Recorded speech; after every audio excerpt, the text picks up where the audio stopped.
नमस्कार, मैं हूं आपके साथ राहुल सौमित्र। आप देख रहे हैं दोपहर वार, और दोपहर वार में जो आज का विषय है, यूपी की हवा खराब है। राजधानी में वायु प्रदूषण को नियंत्रित करने के लिए किए गए प्रयास हवाई साबित हुए हैं, क्योंकि ग्रीन पीस और एयर विजुअल द्वारा वायु प्रदूषण पर जारी ताजा रिपोर्ट वर्ल्ड एयर क्वालिटी 2018 में लखनऊ को दुनिया का 9वां सबसे प्रदूषित शहर बताया गया है। दुनिया के 20 सबसे प्रदूषित शहरों में 15 शहर तो भारत के ही हैं। यही नहीं, दुनिया के सर्वाधिक प्रदूषित शहरों में अगर शुरुआत के 10 शहरों की बात की जाए तो उत्तर प्रदेश के कुल 3 शहर आते हैं। गाजियाबाद दूसरे नंबर पर है, नोएडा 6वें नंबर पर है और प्रदेश की राजधानी लखनऊ 9वें नंबर पर है।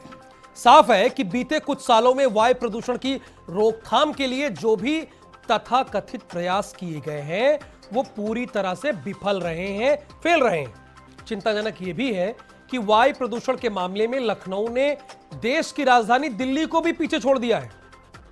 रिपोर्ट के आधार पर हवा में मौजूद पार्टिकुलेट मैटर 2.5 को बनाया गया है। PM 2.5 नन्हे धूल और प्रदूषकों के कण हैं जो सांस के जरिए सीधे फेफड़ों में जाकर शरीर को बहुत नुकसान पहुंचाते हैं। लखनऊ कोई औद्योगिक नगरी नहीं है। यहां प्रदूषण के लिए दिनों दिन बढ़ते वाहन, सड़कों पर लगने वाला जाम, अतिक्रमण और जो निर्माण कार्य हो रहा है, खराब सड़कें मुख्य रूप से जिम्मेदार हैं। इसके अलावा खेतों में जलाए जाने वाले कृषि अवशेष और जगह जगह कूड़ा जलाना भी हवाओं को जहरीला बना रहा है। तो बड़ी बड़ी इमारतें तो खड़ी हो जाएंगी, मेट्रो से तो हम चल ही लेंगे, लेकिन जब हम रहेंगे तब तो मेट्रो से चलेंगे, तब तो उन इमारतों में रहेंगे। आज बहस इसी पर है।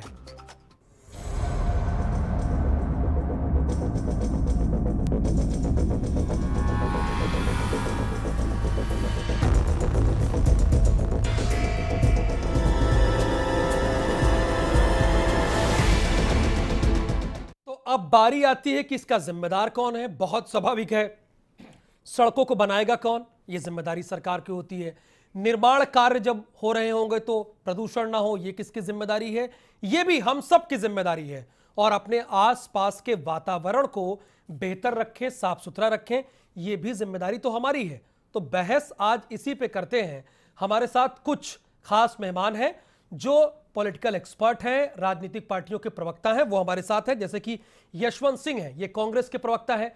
फखरुल हसन है, ये समाजवादी पार्टी के नेता है। दोनों की पार्टियां जो है समय समय पर सरकार बनाती रही। तो यशवंत जी, मैं आपसे ही जानना चाहूंगा कि यूपी की जो हवा खराब है, इसके लिए आप किसे जिम्मेदार मानते हैं? चूंकि मेट्रो पे तो तब चलेंगे, बड़ी बड़ी इमारतों में हम तब रहेंगे, बड़ी और आधुनिक कारों में हम तब रहेंगे जब हम जिंदा रहेंगे ना, और स्वस्थ रहेंगे।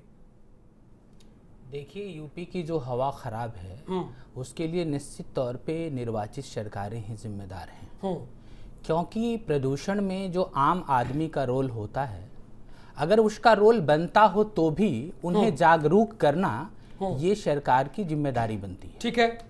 क्योंकि आपने कहा as a political party Congress 30 वर्षों से यूपी की सत्ता से बाहर है, इसलिए एज ए शासक पार्टी कांग्रेस की रिस्पॉन्सिबिलिटी इसमें नहीं बनती। उन पार्टियों की रिस्पॉन्सिबिलिटी बनती है जो इस दरमियान शासन में रही हैं। 30 वर्ष पहले की हवा से आज की हवा की आप तुलना करेंगे तो आपको विपरीत स्थितियां मिलेंगी। हम ये कहते हैं कि अगर वायु प्रदूषण या प्रदूषण वाइडर स्पेक्ट्रम पे अगर किसी सरकार की प्राथमिकता में नहीं है तो निश्चित तौर पे प्रदूषण बढ़ेगा और एयर क्वालिटी गिरेगी और वो जीवन के विरोधी वातावरण को बनाएगी। ठीक है। तो हम ये कह रहे हैं कि सरकार के प्राथमिकता में प्रदूषण ऊपर जाना चाहिए, लेकिन ऐसी सरकारों से आप क्या उम्मीद कर सकते हैं कि एक तो इंसानी जीवन जो है वो एयर क्वालिटी गिरने से परेशान है ही, हम विषाक्त एयर जो है वो इनहेल कर रहे हैं, बल्कि हमारे सामाजिक ताने बाने में भी एक प्रदूषण पैदा करता हो, उसमें भी विषाक्तता को घोलता हो। तो कहने का मतलब है कि जिस तरीके की प्रवृत्ति आज के तारीख में शासन कर रही है इस प्रदेश में, वो न सिर्फ वो एयर क्वालिटी को छोड़ दीजिए, वो सोशल क्वालिटी ऑफ लाइफ जो चाहिए उसको भी उसने डैमेज किया है। इसलिए इनकी प्राथमिकता में जीवन है ही नहीं, चाहे वो सामाजिक हो या जैविक हो। चलिए उन्हीं की राय ले लेते हैं। कानून मंत्री हैं ब्रजेश पाठक, इस मामले में क्या कह रहे हैं वो अपने दर्शकों को सुना देते हैं, फिर फखरुल हसन के पास आते हैं।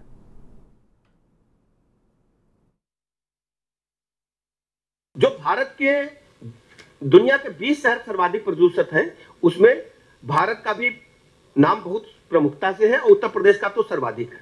ये क्यों है? हम लोग लगातार कार्बन उत्सर्जन कर रहे हैं विभिन्न रूपों में। एक तो निर्माण के कारण, दूसरा हमारी जो प्रोजेक्ट्स हैं जहां हम कोयला जला रहे हैं, दूसरा हमारा ट्रांसपोर्ट, हमारी नई गाड़ियां रोज 10,000 निकल रही हैं उनके धुएं से। तो फखरुल हसन यहां पे बड़ा क्लियर है, कानून मंत्री ब्रजेश पाठक कह रहे हैं हम लगातार काम कर रहे हैं इसलिए प्रदूषण हो रहा है। लेकिन सवाल, जैसा कि मैंने पहले ही कहा कि सबसे पहले जरूरी यह है कि हम जिंदा रहे, साफ हवा लें, तब तो क्लियर है ना। कानून मंत्री तो ये कह रहे हैं उत्तर प्रदेश के। देखिए, उत्तर प्रदेश जो गड्ढा मुक्त उत्तर प्रदेश करने के लिए, उत्तर प्रदेश में जब सरकार बनी 2017 में, तो इन्होंने कहा कि 100 दिन में हम प्रदेश को गड्ढा मुक्त कर देंगे। लेकिन आज प्रदेश जो है गड्ढे में हो गया है। अच्छा, कैसे? आप सड़कें देखिए, सड़कों में गड्ढे हैं, रोड के चारों तरफ धूल ही धूल नजर आती है। जब उस पे वाहन चलते हैं, उनके प्रदूषण के साथ जो धूल के कण हैं वो हवा में घुल जाते हैं। ठीक है। और जो आप देखिए स्वास्थ्य के जो आंकड़े हैं उसमें बच्चे और नौजवान, अब उनको फेफड़ों की जो बीमारियां हैं वो ज्यादा हो रही हैं। आप डॉक्टरों से पूछिए, विशेषज्ञों से पूछिए, तो जो पहले जो बीमारी आपको 60 साल और 70 साल में होती थी, आज वो बच्चों में आपको बीमारी नजर आ रही है। बच्चों की सांस फूल रही है, नौजवानों की सांस फूल रही है। और जो सरकार कह रही है कि वो जिम्मेदार नहीं है, निश्चित तौर पे सरकार जिम्मेदार है, क्योंकि सड़कें बनाना वो सरकार की जिम्मेदारी है। आप अगर लखनऊ की राजधानी की बात करते हैं तो राजधानी में जो अवैध टेम्पो और अवैध बसें चल रही हैं, उनको रोकने की जिम्मेदारी भी सरकार की है कि आखिर बिना परमिट के वो टेम्पो और बसें कैसे चल रही हैं। तो जिम्मेदारी से सरकार भाग नहीं सकती है, सरकार को अपनी जिम्मेदारी को निभाना चाहिए। हाँ, ये जरूर अच्छा, है क्या लखनऊ में बिना परमिट के भी टेम्पो और बसें चल रही हैं, ऐसा आप बता रहे हैं? ये बिल्कुल आप खुद भी रोड पे अगर खड़े हो जाइए 15 मिनट, जिस रूट से आपको टेम्पो का रूट दिखे या बस का रूट दिखे, आप खड़े हो जाइए 15 मिनट और आपको ये पता चल जाएगा कि कैसे मिली भगत से जो अवैध टेम्पो, अवैध बसें हैं वो लखनऊ शहर में चल रही हैं। और निश्चित रूप से इसकी जिम्मेदारी सरकार की है और जिम्मेदारी जनता की भी है। जनता को भी इसमें ये कि कूड़ा जो जला देते हैं उसको नहीं जलाना चाहिए। जो फसल दूसरी पर निकलती है उसमें धुआं निकलता है, उस फसल को नहीं जलाना चाहिए। तो निश्चित तौर पे सरकार की जिम्मेदारी ज्यादा है, लेकिन जनता की भी जिम्मेदारी है। यशवंत जी, अब देखिए, ये तो चीज तो मानना पड़ेगा, आपने सीधे कह दिया कि निर्वाचित सरकार जिम्मेदार है। लेकिन जो देश के प्रधानमंत्री नरेंद्र मोदी ने शुरुआत में ही मुहिम चलाई 2014 में, जैसे वो आए, तो वो जरूरी थी। वो आज दिख रहा है इस रिपोर्ट के बाद, ये 2018 की रिपोर्ट आई है। और जिम्मेदारी तो आपकी भी है। आप अगर देखा जाए आज की स्थिति में तो देश में दूसरी सबसे बड़ी पार्टी आप हैं। आपके भी तो कार्यकर्ता हर जगह है, लाखों लाख कार्यकर्ता। देखिए, जो प्रदूषण देश में बढ़ा है, हाँ, और एयर क्वालिटी जो गिरी है, इससे एज ए पॉलिटिकल पार्टी हम भाग नहीं रहे हैं। हम बता रहे हैं कि कॉन्स्टिट्यूशनल रेस्पॉन्सिबिलिटी इन चीजों की किनकी है। अच्छा, ठीक है। इसे गड़बड़ करने की जरूरत नहीं है। बाकी एज ए पॉलिटिकल पार्टी या एज ए नागरिक हम इस जिम्मेदारी से भाग नहीं रहे हैं। हम आपको इंटरनेशनल फूड रिसर्च इंस्टीट्यूट का आपको एक आंकड़ा दें कि हरियाणा, पंजाब और दिल्ली में जिस तरीके के जो है डंठल या जो हार्वेस्टिंग के तहत जो छूट जाता है डंठल खेतों में जिसे जलाया जा रहा है, उससे उसका मानना है कि 14 लाख लाइफ ईयर्स जो है हमने खोए हैं। और यूपी की मैं आपको पोजीशन बताऊं, एयर क्वालिटी कंट्रोल जो मॉनिटरिंग डिवाइसेज होते हैं वो 75 डिस्ट्रिक्टों में आज तक मात्र जो है 22 डिस्ट्रिक्टों में लगे हैं, 53 डिस्ट्रिक्टों में लगे ही नहीं हैं, जिससे हम जान सकें कि वहां की एयर क्वालिटी की पोजीशन क्या है। ठीक है, ये हमें पूरा कह लेने दीजिए। इस तरीके के डिवाइसेस के इंस्टॉलेशन में कितने पैसे लगते हैं? जितने पैसे हम तमाम तरीके के ड्रमबाजी और प्रदर्शन, प्रचार और पाखंड में खर्च कर रहे हैं, उसका मैं बताऊं कि 100वां हिस्सा भी इस तरीके के इंस्टॉलेशन में नहीं लगता। अगर हम इसे प्रायोरिटी में रखें, 53 डिस्ट्रिक्ट में अगर एयर कंट्रोल मॉनिटरिंग डिवाइसेज नहीं लगी हैं, मतलब कि लमसम 130 मिलियन पीपुल्स जो हैं वो एयर कंट्रोल डिवाइसेज मॉनिटरिंग के बाहर हैं।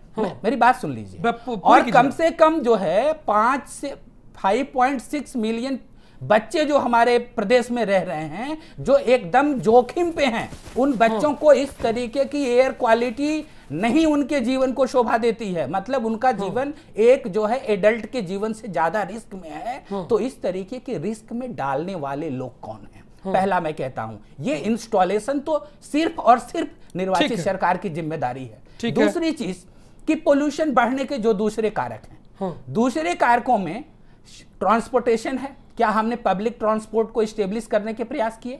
क्या हमने सड़कों पे जो कंजेशन है उसको दूर करने का प्रयास किया? क्या हमने जो है VS6 जो एक फ्यूल जो है स्टैंडर्ड है उसको प्रदेश में लागू करने का प्रयास किया? नहीं किया। क्या हमने जो है कंजेशन से निजात देने के लिए कुछ किया? क्या हमने इलेक्ट्रिक व्हीकल्स जो है जो पोल्यूशन को दूर कर सकते हैं उसके लिए प्रदेश में कोई रोड मैप हम ला सके? क्या कोई सोलर एनर्जी पे हम रोड मैप ला सके? हम कहते हैं कि जब पोल्यूशन को कंट्रोल करने का आपके पास कोई रोड मैप नहीं होगा, कोई नीति नहीं होगी और उस नीति को फॉलो करने या उसे एग्जीक्यूट करने का आपके पास पावर नहीं होगा, अगर सिर्फ और सिर्फ पॉलिटिकल गेन लेना, प्रचार करना और प्रचार तंत्र में सरकार को बदल देना, अपने हिडन एजेंडाज को लागू करना अगर आपकी प्राथमिकताएं हैं तो एयर क्वालिटी कंट्रोल नहीं होगी, बल्कि सोशल क्वालिटी को भी आप डैमेज कर रहे हैं अपने विचारधारा से और अपने एग्जीक्यूशन से एयर क्वालिटी को डैमेज कर रहे हैं।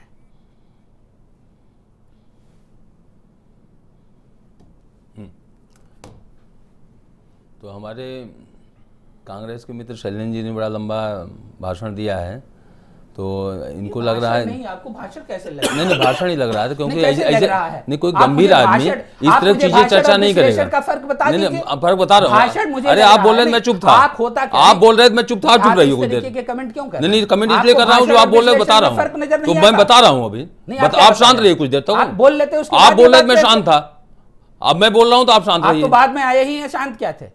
नहीं जब से आए तब से बोला था मैं।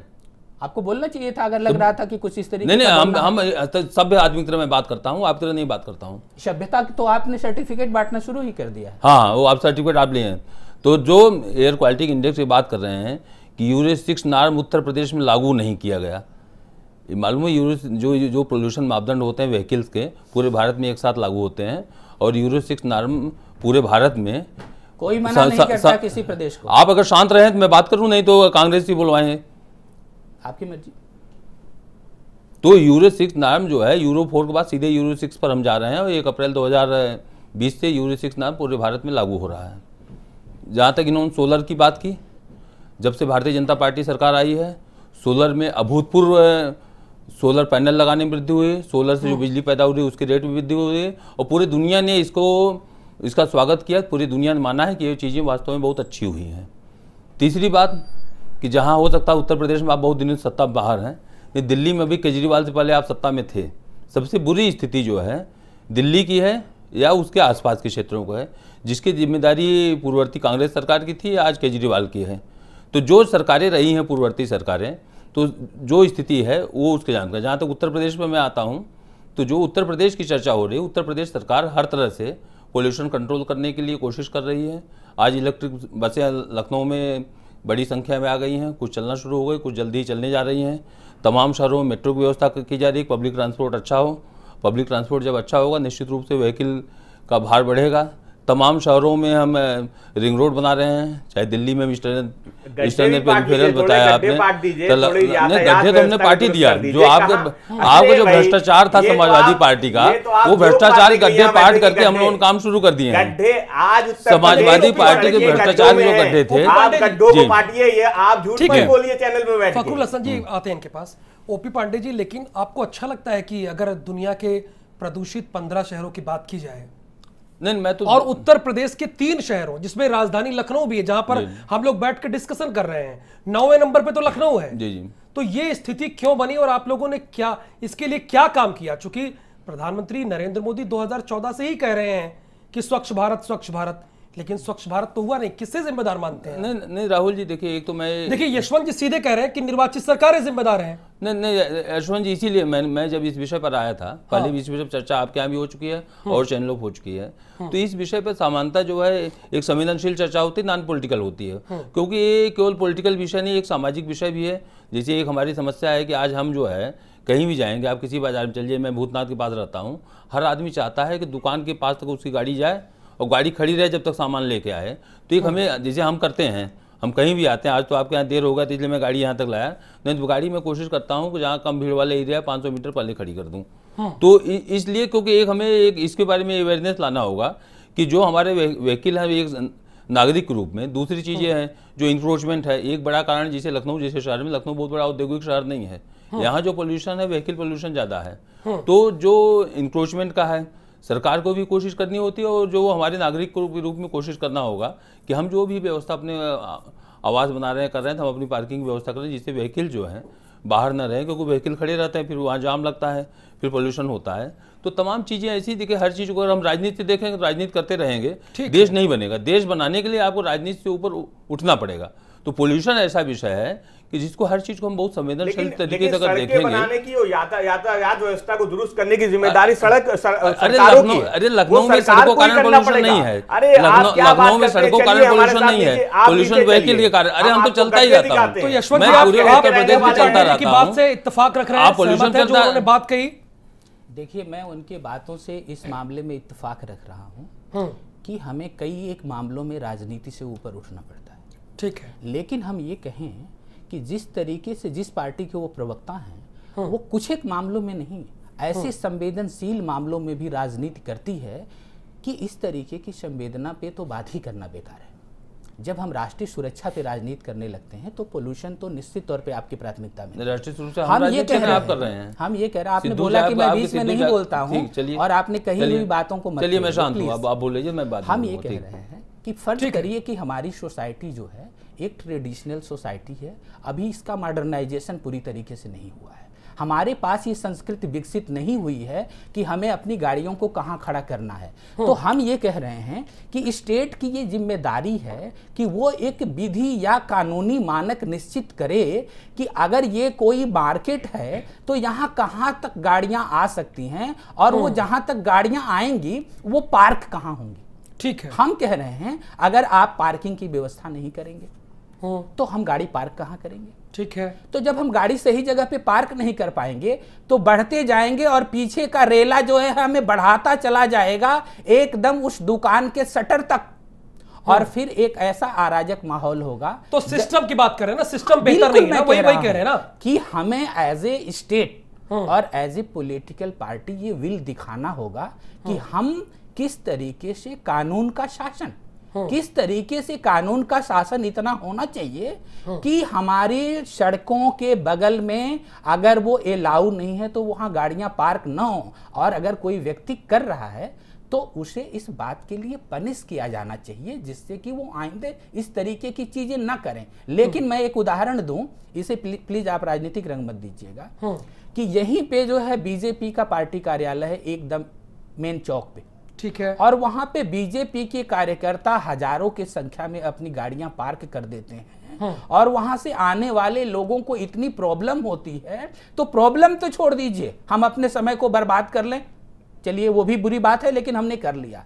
लेकिन उस कंजेशन के चक्कर में जो पोल्यूशन फैलता है, अगर हमारी प्राथमिकता होती तो एज ए पॉलिटिकल पार्टी हम अपने दरवाजे पे इस तरीके का अराजक माहौल नहीं बनने देते। लेकिन अगर आप बनने दे रहे हैं, बिल्कुल इसका मतलब ये है कि आप सीरियस नहीं है। नहीं मैं जवाब दे दूं इसका। ठीक है उपाध्याय जी बोलिए। देखिए जहां तक भारतीय जनता पार्टी के उन्होंने 2-3 सवाल उठाए, एक तो उन्होंने उदाहरण दिया, उदाहरण मैं एक्सप्लेन कर देता हूँ। देखिए भारतीय जनता पार्टी ने चाहे हमने दिल्ली में किया या यहाँ किया, हमारी कोशिश है हर जगह हमने अपने कार्यालय बनवाए हैं और कार्यालय सामान्यतः भीड़ भाड़ एरिया से बाहर हैं। लखनऊ में भी हमने जमीन ले ली है, अब चुनाव आ गया, क्योंकि उस कार्यालय का लोकेशन ऐसा है, नहीं मैं उसके एक्सप्लेन कर दूं, हजारों गाड़ी, एक तो 1000 गाड़ी वहाँ खड़ी नहीं हो सकती, लेकिन जो भी गाड़ियाँ आती है, क्योंकि निश्चित रूप से अगर गाड़ी कोई कार्यकर्ता आता है तो कभी हमारी कोशिश यही होती है हमारी कार्यालय में गाड़ियाँ खड़ी हों, कभी कभी होता है, लेकिन इसलिए हम कोशिश कर रहे हैं कि हम कार्यालय शहर से बाहर जो है कम भीड़ वाले इलाके में ले जाएं, और हम हर जगह कर रहे हैं, पूरे प्रदेश में हमने कार्यालय बनाया है, दिल्ली में हमने अपना कार्यालय बनाया है, तो हर जगह हम न तो सरकारी चलिए ये तो आप कर लेंगे, आवाज का देखिए उपयोग आप कर रहे ये हैं। तो दूसरी और मैं चर्चा कर लूँ, पोल्यूशन पे आ जाता हूँ, क्योंकि जो मेन इशू है, देखिए मेन इशू पोल्यूशन के इशू 3 तरह के इशू है। एक गवर्नमेंट के रेगुलेशन बनाने के इशू है, उसको इम्प्लीमेंट करने के इशू है, जो सामाजिक संगठन है उनको भी जागरूक रहने के, एक नागरिक रूप में हमें जागरूक रहने के, क्योंकि हम पॉलिटिकल पार्टी के लीडर हो या ना हो, पोल्यूशन सबको परेशान करता है, सबको मारता है।